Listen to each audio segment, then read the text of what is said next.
Hey guys, so right now it's March 12th, 2023, it's 7 p.m. It's a Saturday and I just got off work. I'm just heading home and got about a 40-minute drive home. Oh, the joys of general contracting. But yeah, anyways, I wanted to share part 4 of my testimony in this video, my very lengthy, detailed testimony, which I hope you guys find interesting so far. There's definitely a lot packed in there, and I try to share quite a few insights throughout it. So if you haven't listened to the first 3 parts, if you have the time, which you probably don't, I definitely recommend listening to them. But yeah, so this is part 4, and this portion is, well, I became a Christian when I was 16, and yeah, so in this portion, I just go over the past year and a half of my life from about 21 to 23. And this portion is called the Valley of the Shadow of Death, which sounds pretty intense and dramatic. Maybe it's a little bit of an overstatement, but to be fair, there's some truth in that because I was in a very dark spot over the last year, and God definitely spared my life on several occasions. Yeah, so I guess I'll just dive right into it. So to try to pick up where I left off, yeah, so I just kind of had gone over how our church had gone through COVID and how our pastor was arrested and just all that crazy stuff. It was insane. So anyways, yeah, September 2021 rolled around, and that was a big period of change in my life. I was going into my second year at SAIT in the mechanical engineering technology program, and yeah, I was pretty ambitious. My hopes were high. I had a pretty good GPA from the previous year, and I was hoping to graduate top of my class and all that. So yeah, I had pretty lofty plans. I'd chosen the automation and design major, which was supposed to be the most difficult major. It definitely was. I actually had some of it I actually did really struggle with, I'll be honest.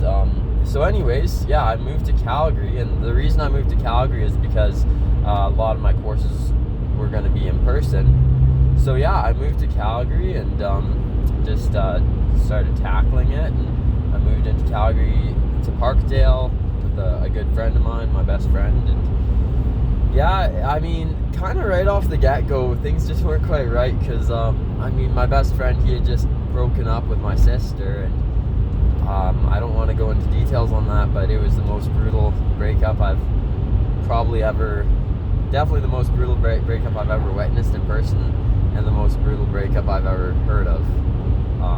So yeah, it was pretty bad. Yeah, so he was in a really rough spot, and that definitely didn't help him or me. So he was really kind of a lone wolf mentality, and he was isolating himself. And yeah, I just moved in with him, and we both were like right off the bat just lone wolf. We tried to have like devotions and such together, but it just never really took off that much. So anyways, life went on. There was just this kind of this sort of discontent / disillusionment sort of started to creep into my life, and I was studying at SAIT there, and a good friend of mine actually happened to be in the same program, a friend I've known almost all my life. But anyways, yeah, I just was plugging away, trying to give it all I got, and my mind just wasn't really in it. Like I remember this, well, the first year I had this statics course, and then I was going into dynamics this year, and I remember my statics, I think I got like 97% or something. But anyways, dynamics, I just, for some reason, like, and I knew something was off because my mind just wasn't in it, and I like actually had difficulty doing a few assignments and didn't score that well, and I was like, what's going on? So I was really disillusioned. My heart wasn't in it, and let me tell you, so if you aren't excelling at something and you know you can, typically the reason is because your heart's not in it, you're not motivated. And that was the case with me. Oh man. So I heard of a herd of deer crossing the road. Wow. It's a whopping big buck, trophy buck. Oh no, person, don't hit deer. Sorry, I just gotta focus for a second. and not hit deer, because that would suck. I don't want to total my nice VW Jetta TDI. Anyways, to carry on. So yeah, I was just disillusioned, and I got to the point where October rolled around, and it was a brutal day. So I found out that the campus SAIT had mandated that all students receive the COVID-19 vaccination, and the deadline was January 1st. I was like, oh, screw it, because I knew right off the get-go, I was like, I'm not taking the vaccine. And that's material for another video, but I didn't make that decision based on feelings or even exclusively based on religious beliefs. I made that decision in light of scientific data, in light of, yes, my religious convictions. I genuinely knew I could, in good conscience, take it, and I think now those of us who took that position have thoroughly been vindicated. But again, that's a topic for another day. So anyways, number one, the SAIT introduced this mandatory vaccination, and number two, the military, because I was in the reserves, as I'd mentioned, training to be a combat engineer. The military introduced it too at just about the exact same time. I believe it was November 2nd or 9th or something. So yeah, I was like, oh shoot, I'm screwed. So I remember I was just in a terrible frame of mind. I was like, okay, well, I'm kind of between a rock and a hard place right now, because I am not going to take this vaccine. I've made up my mind. I'm not going to take it. It's not going to happen. But then the cost for that decision is pretty much my life's going to be flipped upside down. The education that I've invested a lot of money in, I've literally worked my butt off to get like A pluses whenever possible. Like, I've given it all I got. I truly can say I did. That's going to be taken away from me. And the military, which I was really invested in, I loved it. I wanted to do my DP1, get trade qualified as a combat engineer. They were like, yeah, you got to take the vax or you're going to get booted. So, yeah, it was a terrible situation. And to be honest, with my studying at SAIT, I just, my heart wasn't in it anymore. So to be honest, losing that wasn't as terrible for me. And I could have tried to fight it. To be honest with you, I actually didn't really try to fight it, because I just was disheartened. I wasn't enjoying it. And I kind of was at the realization I didn't want to be an engineer the rest of my life. Like, that was one of those faulty decisions I made where I was like, okay, I'm smart enough to do it. I'm really good at math and science. But just because you're good at something doesn't mean you pursue a career path in that orientation or direction. That's the mistake I made. Because I really wasn't passionate about it. I wasn't passionate about a desk job or like doing AutoCAD for the rest of my life. So yeah, I just got kicked out of SAIT. I had a scholarship, thankfully, but even with the scholarship, I paid about $2,000 for my first semester, and none of that was reimbursed, which that definitely hurt. It's not like I had billions in my bank account at that time. I was just a student. Thankfully, I avoided going into debt still, but it was a challenge for sure. And then the military, they weren't wavering. The military, I did fight that. I sent in, it was called a religious affidavit, and they denied it. And my CEO, he was my commanding officer, really was not sympathetic to my cause. He was like, oh, you got to get the vaccine, man. You're doing your country a duty, a lawful duty. And yeah, it was like, they made it moral and ethical, and that really bugged me, because the whole COVID narrative and all the agendas they were pushing was anything but moral and ethical. So anyways, kind of dragging this out. I want to speed things up a little here. So yeah, I got kicked out of SAIT, I got kicked out of the military, and I was just at ground zero, literally. I mean, all my hopes and dreams have just been destroyed. And I'd been on a fire department previously too. I didn't get booted out of that, but since I was in Calgary, it wasn't on the fire department anymore. So that kind of like, that literally, my life was just like at a halt. I was like, what the heck am I going to do? So I was really floundering, and I had to do something. I've always been like, I always got to be on mission. I got to be doing something. So I just kind of moved back to my parents. I wasn't fully living there. I still would stay weekends and such, and sometimes more time at my place in Parkdale, but yeah, I was out at my parents' a lot. I started tackling some work at our furniture store. I've been staying in a suite there, the upstairs suite, for like 19 months, and I had a bunch of renovations to complete up there. So yeah, anyways, I guess, yeah, life went on, and I started looking for jobs. I was like, okay, my skill set's carpentry. I'm just gonna try to get a job in carpentry. Even though, to be honest, I didn't even know what I really wanted to do. I remember, and this is kind of a classic thing in my life. I escaped out into the woods one day to try to like think things through and be like, what am I gonna do? I actually went out to East End Arundel and hiked up there just by myself, and it was pretty cold, and I wasn't dressed very warm, so I got pretty cold. I have this strange condition actually called cold urticaria. It has kind of died down, but I remember that day I did dress warm enough, and I hiked up this mountain, and I literally started getting hives all over my body because I wasn't dressed warm enough. And it's actually an allergic reaction to the cold, which is really crazy, but my sister has it way worse than I. Anyways, yeah, so I was thinking on that whole hike, I was like, what am I gonna do? And I was like, okay, I'm gonna go into the trades. I've settled that. And I was like, okay, either millwright, mechanic, electrician, or carpenter. And I was really thinking about it, and I came to the decision. I was like, carpentry is the most geared towards entrepreneurship because you can become a general contractor. So even back then, like a year and a half ago, I had it in my mind, maybe I'll be a general contractor. And I think that's the first time that idea really floated around my head. So anyways, yeah, I was like, okay, I'm gonna do it. And yeah, so I managed to get a hold of this guy who was a contractor, and he did cabinetry, primarily cabinetry installs, and that was piecework. So anyways, he was gonna hire me. I was gonna show up the next day. We're gonna start the job, and there's a big delay, like 3 months or something. No, not 3 months, 3 weeks, because I guess they were waiting for the cabinets to be shipped from China, like the cabinetry material. So anyways, I'm driving back home to Calgary the day before I was supposed to start work, and I'm like, I should check in with him. I should see what's up. So I call him, and he's like, oh, sorry, man. Like, I don't think this is gonna work, man. Like, unfortunately, the ship with the shipping containers that was coming across the Pacific Ocean from China to Canada had caught on fire, and like half or something of the containers had burned up or like been damaged. And I was like, what? Like, this is some freak accident, like. And I know it's God's sovereignty. I don't know why, but he didn't want me working there. So, and to be fair, that was a pretty dismally low wage. So, I mean, it worked out in the end because I got a better paying job.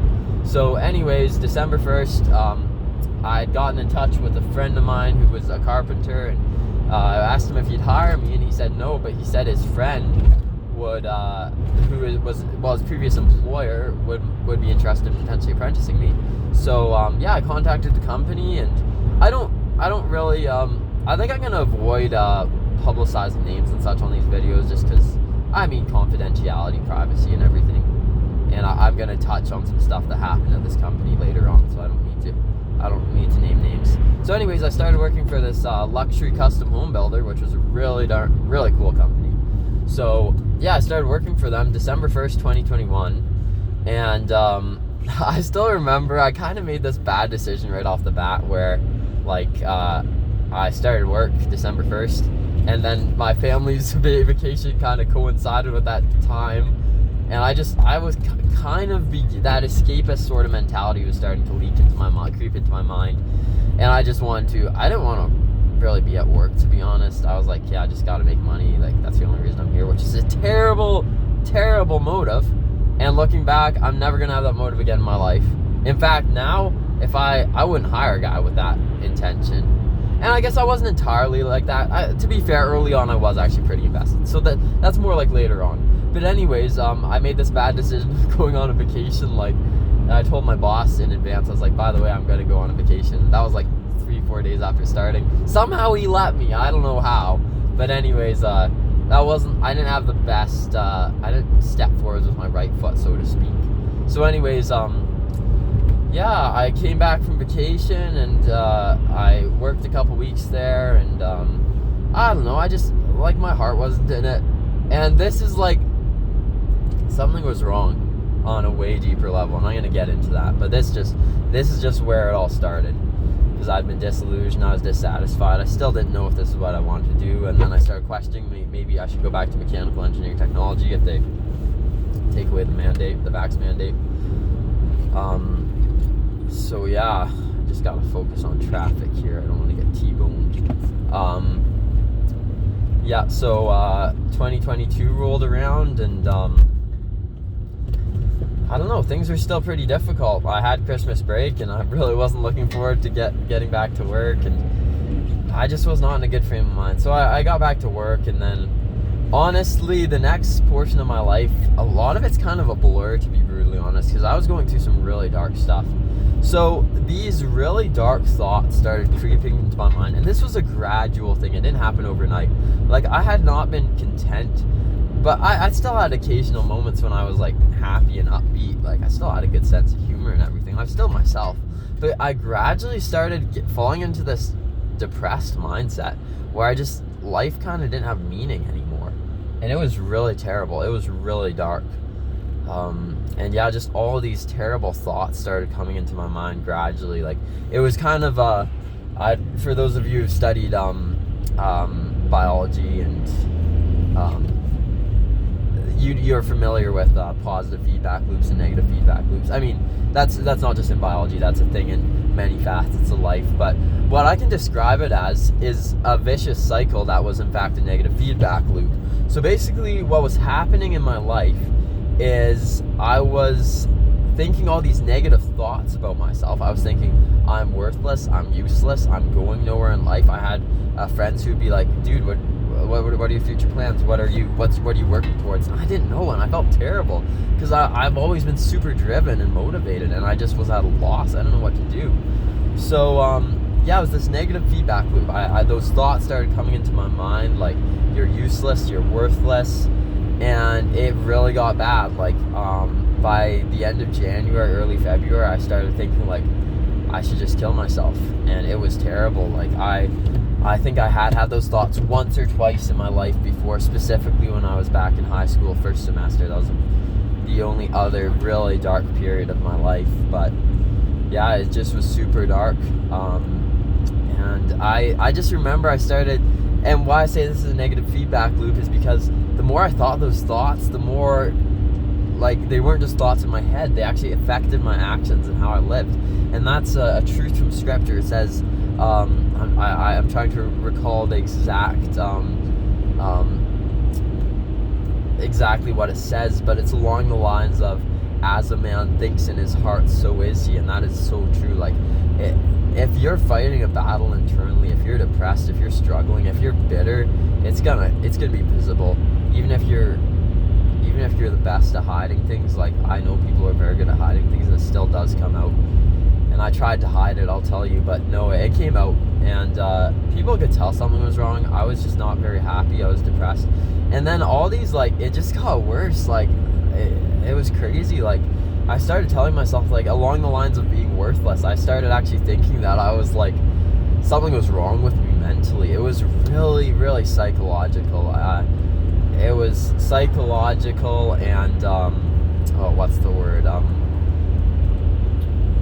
It'll come to me. There's a very specific word that kind of describes my thought process at that point in time. It was to some degree an inferiority complex. So I started thinking, like, not only I'm worthless, but I'm an idiot, like, legitimate mentally idiotic. And that was weird. It just basically, when I started telling myself like that, I kept telling myself that. To be honest, I kind of started acting like an idiot because I made foolish, unwise decisions. I wasn't thinking at work. I was just in this constant cyclical cycle, which I guess that's kind of redundant. I was in a cycle of just tearing myself down. It's self-pity. It was really toxic. It was really terrible. And my work performance was trash, I'll be honest. Like I said, if I had hired a guy, like, if I had hired myself then, as general contractor now, if I'd hired my previous self, I would have fired myself. Like, I'm going to be honest with you. I was in a terrible frame of mind. Terrible. And yeah, I just remember, like, getting to a point where I just didn't want to live. Like, I got home from work, and it was so weird and unnatural. Like, I didn't know what to do with myself. It was so weird. I'd I just was isolating myself. I didn't want to be around anyone. I didn't want to talk to anyone. I had this, we had this Bible study. I was technically the one organizing it, but man, like I remember I dreaded that day. I hated being around people. And you know, I'm going to explain what was actually going on. At the time, I did not see this. I'm just driving up a hill, higher elevation. My ears are kind of popping here, but switch lanes. What was actually happening, and what I have come to see now, is that I was under demonic oppression. I'm actually serious. There's a distinct difference between demonic possession and demonic oppression. I do believe that as Christians, you can be oppressed by demons and even satanic influence. And I realize I'm probably treading on thin ice, and some people might disagree with me, but from my personal experience, I truly believe I was. Because there was like a force outside of me that was it was like this dark voice in my head. And I don't know, some people might say some of these things do align with schizophrenia, and I would not say I was ever schizophrenic. I was never to that extent. I wasn't seeing and hearing things, but there was that sort of narrative with schizophrenia where it's like this constant negative thoughts going through your mind. That was very much the case. And let me tell you, people have actually done studies on schizophrenia. They've determined that 9 out of 10 times is actually legitimate demon possession. And that's what I wasn't going through schizophrenia per se, but I wasn't going through demon possession, but I believe I was being oppressed. And yeah, it was so dark. And let me tell you, like, oh man, that past year, 2021, I experienced like just how dangerous and deadly and conniving and evil Satan is. And I also experienced the grace and power of God, but that's a little later. We're gonna go through, it gets darker. Like, it honestly pains me sharing this because it was brutal. And I can hardly, looking back, I'm not the same person I was, let me tell you. Satan was planting these thoughts in my mind, and Satan wanted me to kill myself. He didn't want to see a child of God prosper and grow in grace. And you know, it says, I think it's 1 Peter, maybe I'm wrong, but it says that in the New Testament, one of the Pauline epistles, I believe, that Satan is prowling around like a roaring lion, seeking whom he may devour. And that's exactly what Satan was doing. He was prowling like a roaring lion, seeking to devour me. And praise God, I'm his child, and Satan did not devour me. Satan did not push me to the brink where I actually committed suicide. But yeah, you know, things just kept going on, and life dragged on. I remember like going on this camping trip in May, and I was hanging out with friends and stuff, and even my friends could tell something was wrong. They're like, "What's wrong? What's going on, Aaron?" No one really said it, but they could tell. So yeah, summer came up, and you know, I remember at the time I was just thinking like, you may be familiar with this sort of thing where it's like seasonal kind of depression sort of thing, where it's like, there are a lot of factors, but like just less sunlight, being in the dark more often, being indoors more, less vitamin C or vitamin D, all that, it kind of contributes to like a frame of mind where certain hormones, I should remember this better from Bio 30, but certain hormones are peak and certain hormones drop, and basically, and this is kind of psychological, kind of weird. It almost sounds like a woman, but no, like it's a legitimate thing where like you're actually depressed in the winter time, and then once the sun comes out again and there are longer days, you kind of get over it in the summer. So I thought I was going through that, but the summer came around and it got worse. So I was like, oh man, something is seriously wrong with me. Something's up. I still didn't realize it was Satan. But summer came around, and I just remember I was in a terrible state of mind. I could do the funnest things. I went on vacation with my family, I think it was April, and I just was miserable the whole time. And I remember when I came back from that vacation, I just remember like wandering like around my old hometown, CB, and I was thinking those suicidal thoughts for sure. And I was walking around a cliff and just thinking of kind of maybe jumping off and just ending it. I didn't want to go back to work. I didn't want to go back to life. I just wanted to escape. And you know, that was a constant thought. I could probably characterize my thought life through that period of time with a few words. I would say it was yeah, it was definitely depressed, disillusioned, just dark, suicidal, escapist. That was a key trait. I wanted to escape. I remember always looking up like property, and I wanted to buy land, and I wanted to just move out to the boonies, out to the middle of nowhere, escape. I wanted to buy a camper, and I remember just seriously contemplating, like, tomorrow I'm gonna not show up to work. I'm just gonna buy a van. I'm gonna disappear. I'm not even gonna tell my family where I'm going. And it was terrible. Praise God he kept me from that. But yeah, so we went into summer, and I remember I'd been going to prayer meetings consistently, but I kind of just occasionally stopped going. And I just remember, like I said, I didn't know what to do with myself. It was so weird. I just remember I kind of got into this habit where I'd finish work, and once my obligations for the day were done, I was terribly irresponsible. I remember our house was a mess. I didn't clean. I was just in a terrible state of mind, and honestly, it's inexcusable. Completely inexcusable. Yes, there was something far deeper going on, but was it excusable? No. And that's a terrible thing when you start excusing your sin. Oh man, don't start going down that path, because there's something called your conscience, and your conscience gets seared, and that started happening to me. It was terrible. So yeah, going into summer, I started questioning everything. I was like, am I even a Christian? I stopped taking communion. I was like, I didn't really have a desire for God. I was so introspective. And yeah, I just remember just always escaping out to the woods, and like on the weekends I still wanted to go on hikes and stuff, because I love nature. I've always loved nature, but I would always be just thinking these dark thoughts and thinking about different like just things like jumping off a bridge, jumping off a cliff, drowning, basically different ways to kill myself. And it was terrible. And you know, these thoughts continued for almost 6 months. It was insane. And all I can say, this is why I say I walked through the valley of shadow of death, because God preserved me. And I can honestly say there were so many times I had suicidal thoughts, but I never actually physically attempted it. And that was completely God's grace. Completely God's grace. And I don't really want to go into it, but I mean, my family has a pretty dark past, and I do have many relatives, a very high number, way higher than your average percentage, who committed suicide. And there's a combination of factors involved in that. My family background it's got its gifts, but it's got its difficulties. There are I just remember my parents, my mom's one sister and my dad's one full brother, they were both brilliant, like actually probably clinically geniuses. And you know, on one thing that very intelligent people deal with is you analyze and critically think about every single thing in life, and you try to solve life. Like, life is a problem, you try to solve it, and you realize you can't, and that pushes you over this brink into this spiraling pit of depression. And that, I mean, like I said, many people in my family had taken their lives, not just them, others. So I'm just saying, praise God, he preserved me, he kept me through that.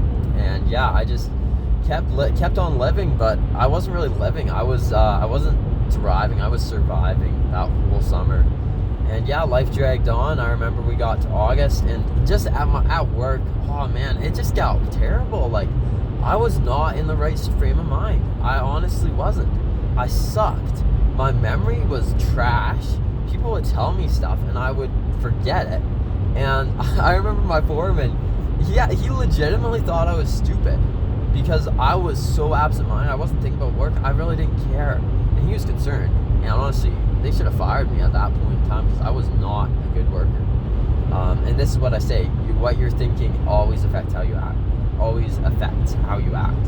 So anyways, come August, we did this really cool vacation to Vancouver Island, and I met my sister, Heather, for the first time in a long time. And you know, again, I do recall a couple points on that vacation when we were doing incredible stuff. Like, we were swimming through this river that flowed through a cave. That was amazing. I actually felt kind of excited. And that was the first time I really felt that in like, probably 6 months.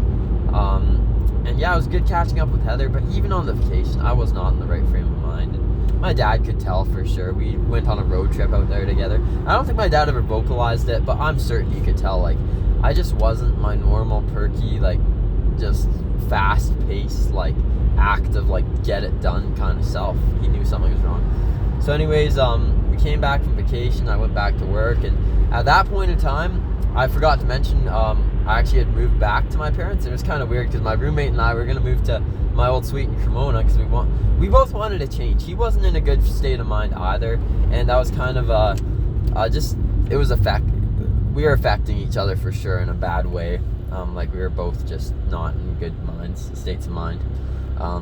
So anyways, I keep thinking I'm forgetting like some integral component to my testimony here, but I think I got all the bases covered. So anyways, I had moved out to my parents beginning of August. We were going to move to Cremona, but I guess the dad's tenants there didn't want to share the space with us, even though there was a separate suite. They didn't want us sharing the kitchen. So yeah, we moved to my parents, and I got back from vacation. And I just remember around that time when I got back from vacation, I was like, okay, something has to change. So what I started doing is I started to strive for external change. So I was like, I'm not going to work at my company anymore. So I wanted to go into the oil patch, and I was like, money's going to solve my problems. And I had this whole convincing, like, persuasive argument for it. I was like, okay, I have very good intentions. My intentions are to save up a lot of money, buy a property, build a house, use the money I make to buy get those investments, and then, Lord willing, get married and settle down in my house. And I was like, this is a great idea. I have a short period of time, just like 1 or 2 years, I'm going to work in the patch, save up a bunch of money. But you know what? I can tell you, God was like, no, you're not going to do that. It's not going to happen. And he physically stopped me. And this is where I started seeing the power of God in my life. So at this period of time, I was still questioning if I was a Christian. I didn't think I was a Christian. I was like, screw it, I'm not a Christian. Stop taking communion. On occasion I did, just because people were watching. I was like, oh, I don't want anyone to know. And that's the thing, like, I didn't go into depth on that, but there were friends I had who were really just kind and tried to reach out. I had one good friend who was always met with me. I think it was every second Thursday to have a Bible study, and I never wanted to see him. Like, he was a good friend though. I just didn't want to admit anything was wrong in my life. And I remember I had opened up to my closest friends, my parents, and my closest friends, that I was going through some major struggles. And anyone who either A, was close to me, or B, was very perceptive, knew something was terribly wrong. So anyways, I wanted to make some major changes. So I was like, yeah, I'm going to go join the oil patch. So I I got some contacts from Trican. I had a friend who worked there, and started the application process. I need my class 5 non-GDL though. So I remember taking the test the first time, and I failed because I made one mistake multiple times, and that mistake, I think in and of itself it wasn't a fail, but the cumulative points from that one mistake that I kept repeating was enough to make me fail, just barely. Then the second time, this one was crazy. This is where I say God intervened, because what happened is I was taking the test, and I came up to a green light, and literally what happened is my mind shut off. My mind went completely blank. I was like a zombie, and just driving, and there's a green light, and I turned left without yielding at the green light, and there's oncoming traffic. I was close to getting T-boned. Not ridiculously close, but close enough that the instructor started screaming and swearing, and he was like a chill guy. He was like, "What the heck are you doing?" And he was really like freaking out.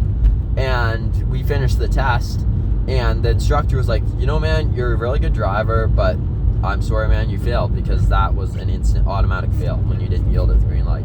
And he was like, "That's an anomaly, man. I don't know what happened there, but something was weird." And that was God physically stopping me. I'm 1,000,000% convinced. God was like, "You're not going to the oil patch. I'm not going to let you." And for me, I was like, after I pass this test, right away, 2 weeks notice, and I'm going to the patch. And God physically stopped me. So that's where I really started experiencing the power of God. And now I finally get to the point I've been waiting to get to this whole time. So October rolls around, and there was a specific period of time, October 8th to October 13th, 2022, when God transformed my life in the course of 5 days. In the course of 5 days, God worked a greater, more drastic change than all the cumulative changes from my life in the previous year. just got to change lanes here. I'm on Stony Trail. It was incredible, absolutely incredible. So what happened is, I remember I'd been wanting to go on this camping trip for a while, and I had been isolating myself from my friends, but I finally got kind of out of that a little bit and was like, okay, I'm gonna go camping with some friends. So I took 2 friends. We did this epic camping trip. It was incredible, one of the best camping trips I've been on. Short but sweet. So we drove east-west on the Trans-Canada all the way out to the Icefields Parkway. We took the Icefields Parkway up to the Saskatchewan River crossing, and then went east on the David Thompson Highway, and we found a camping spot by Abraham Lake. And for anyone who hasn't been there, it's incredible. So anyways, I remember I kind of was enjoying myself for the first time in a long time, and I just remember sitting around the campfire with my friends, and remember teaching my one friend how to make a campfire, and we started talking and just had this really good conversation. And at that point I realized, I was like, okay, my friends here, they have some serious challenges. Like my one buddy, his parents had divorced when he was 10 and had a lot of challenges, and my other friend was just dealing with a lot of more so psychological, just some similar things to me, but not exactly the same, like just not knowing what to do with his life and everything. And so something just clicked on in my mind, like a switch just flipped, and I was like, wow, these guys have serious problems they're dealing with. And I was like, I have problems too, but maybe I should stop focusing on my problems and focus on like reaching out to others. And God gave me that heart when I was saved. He gave me the heart to reach out and to impact this world, and I have this powerful, compelling desire to reach out to the world and change and let God use me as an instrument for good. I've always had that, but that desire just had kind of disappeared over 2021, and my conscience had been seared through that constant negative feedback loop / vicious cycle of depression and suicidal thoughts and everything. I finally started getting out of that, and I was like, man, like I've been so introspective and self-absorbed. I haven't really helped anyone in like a year. And it just clicked in my mind then, like this really, I don't know if I'd say profound, but a great truth came to me. I was like, okay, so imagine we have a spectrum, and the spectrum, on one end of the spectrum, there's self-pity. The other end of the spectrum, there's arrogance and pride. And the spectrum is the spectrum of self-centeredness.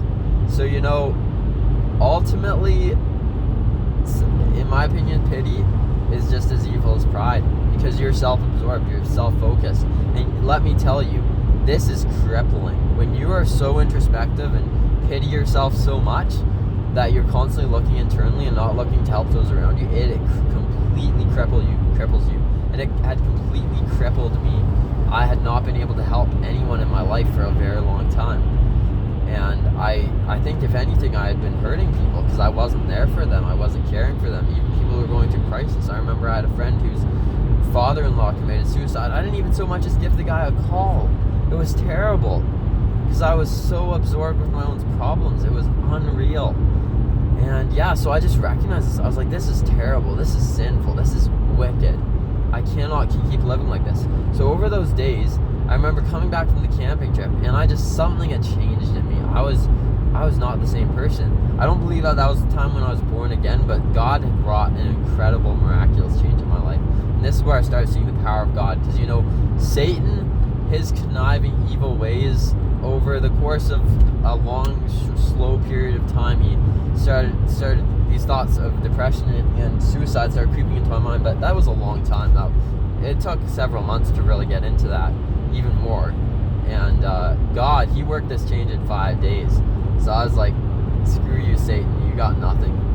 And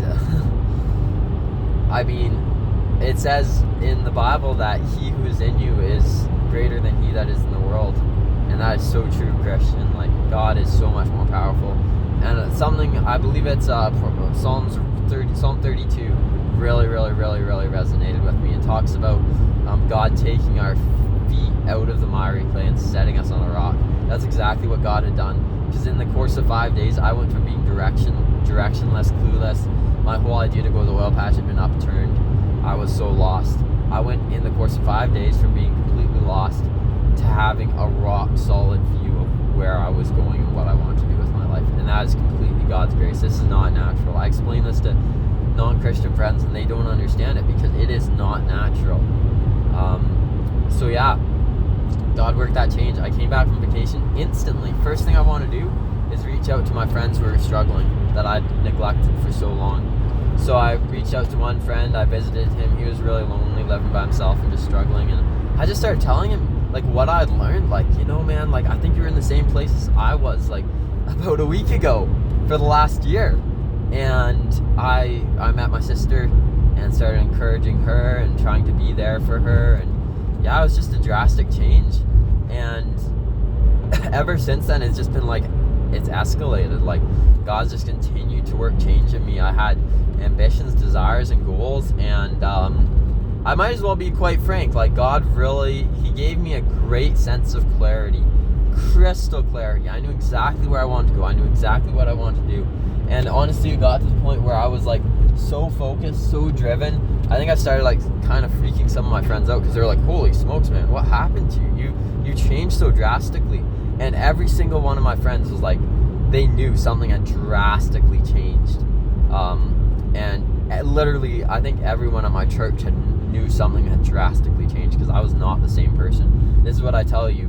What had happened is, if you compared me now to who I was a year ago before that cycle of depression, I'm a fairly different person, but I'm still like, the core of my being is the same.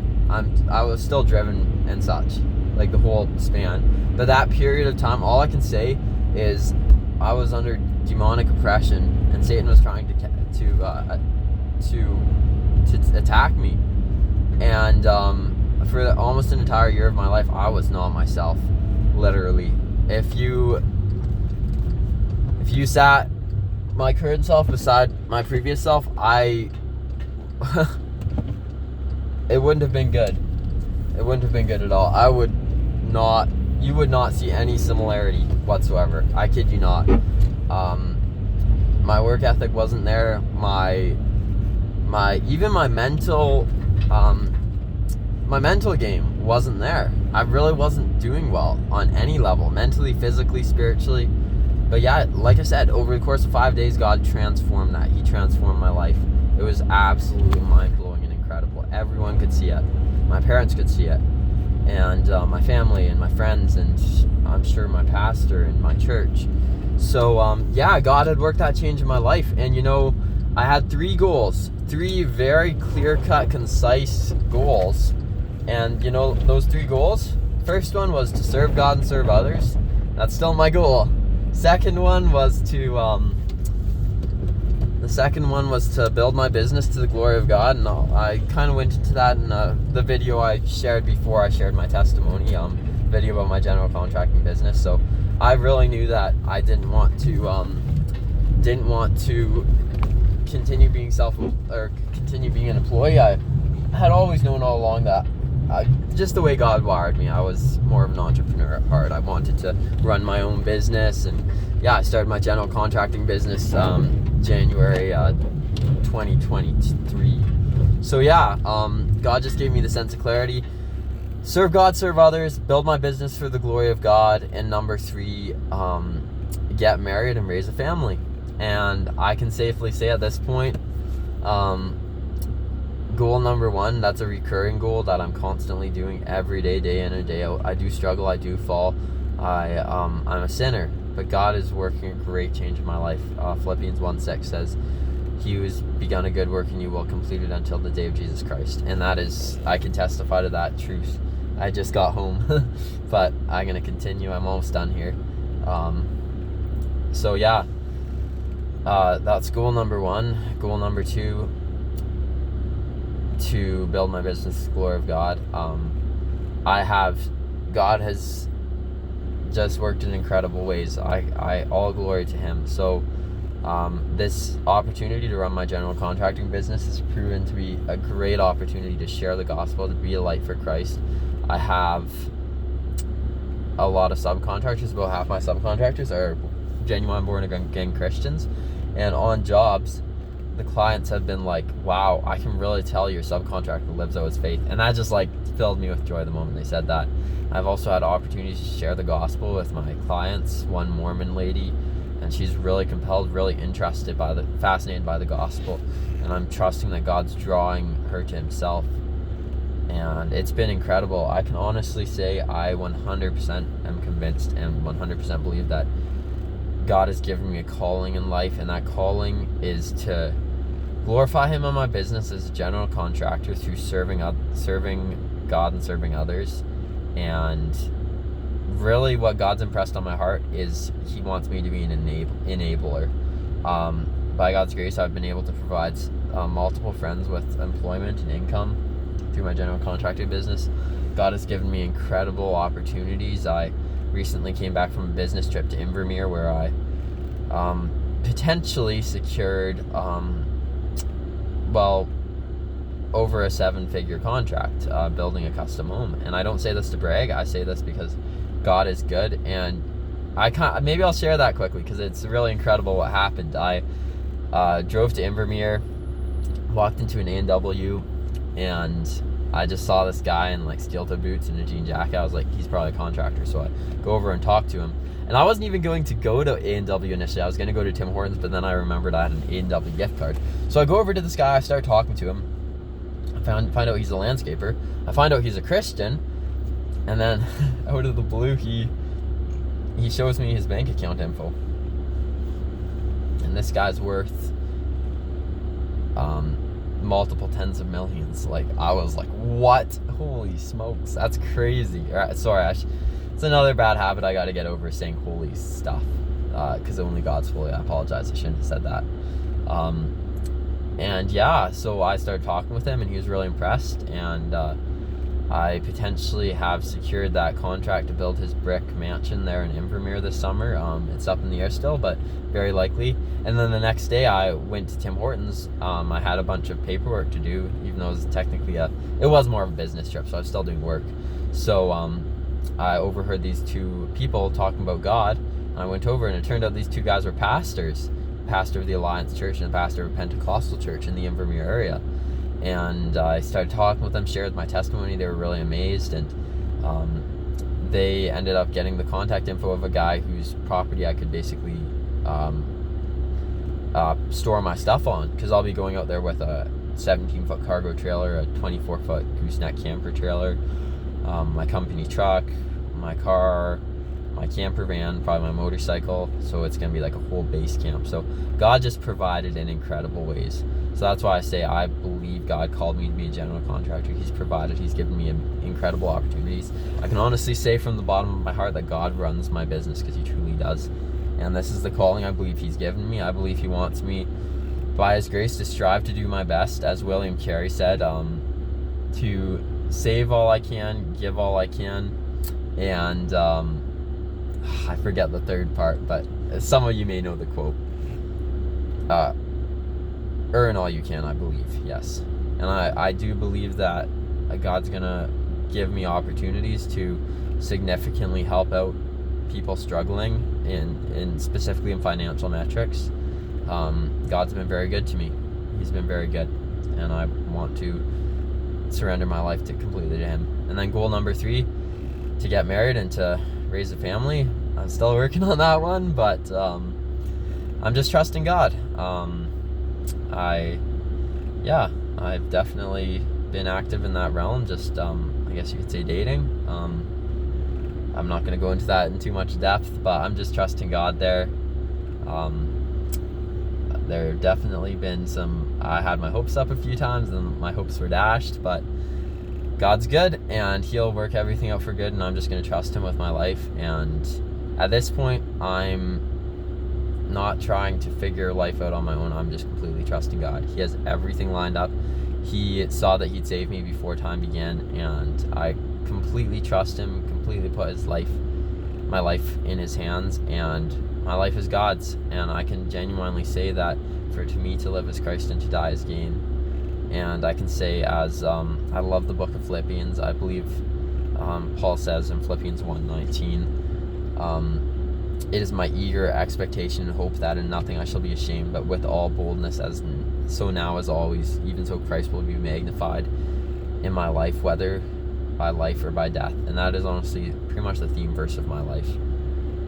My life is God's. I know He may bring me through major trials ahead. This may not be the last major trial, but He has been good, He's been faithful, and I will trust Him.